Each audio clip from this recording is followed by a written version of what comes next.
maggawa ako ng fata sarata.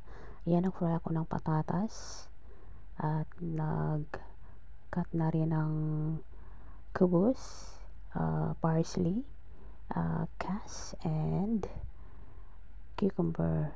Ayan, naglagay na rin ako ng raw yogurt. Ayan, ilagay muna sa isang bowl yung yogurt. Mag-mix tayo ng sauce para sa salata natin. Ayan, naglagay ako ng 2 yogurt. Ayan guys. And after yan, sunod natin lagay is labna. Yung cheese ba? Labna yung tawag nila dito sa Arabic, cheese. Yan. Ayan. At naglagay ako ng 3 pirasong ganyan na cheese. Ayan. Masarap yung cheese. Ayan. 3 piraso yan. Lagay natin.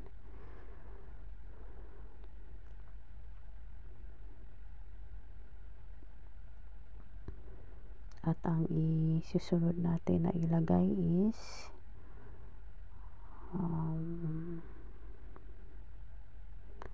yung tahin. Tahin yung tawag dyan, tahin.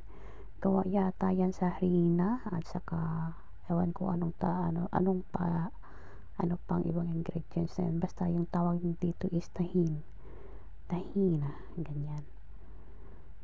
Sauce nila dito. Ayan. 5 spoon yata yung nilagay ko. Ayan.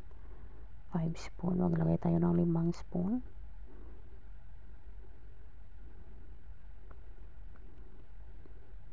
Pagkatapos isabay na rin natin yung leaven.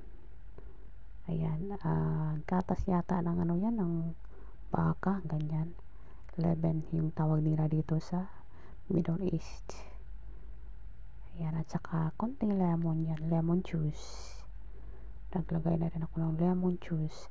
At saka sunod is olive oil.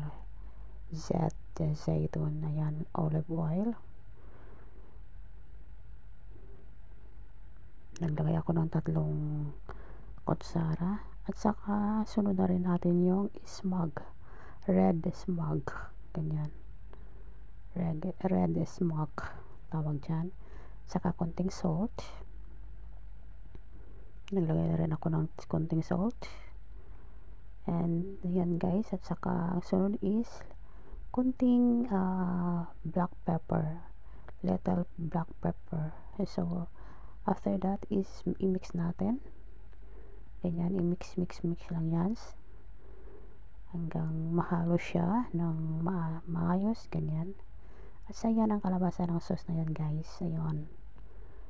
At saka ihalo natin yung potato, yung fried potato sa mga sauce. At sa yan, isabay natin lahat yan. Yung lettuce, cucumber,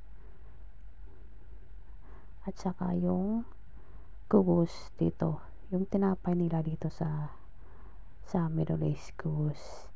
At saka yung crushed parsley, yung kinat-cut ko na parsley, bagdunas dito sa Arabic yung tawag. So yan guys, mix lang natin yan.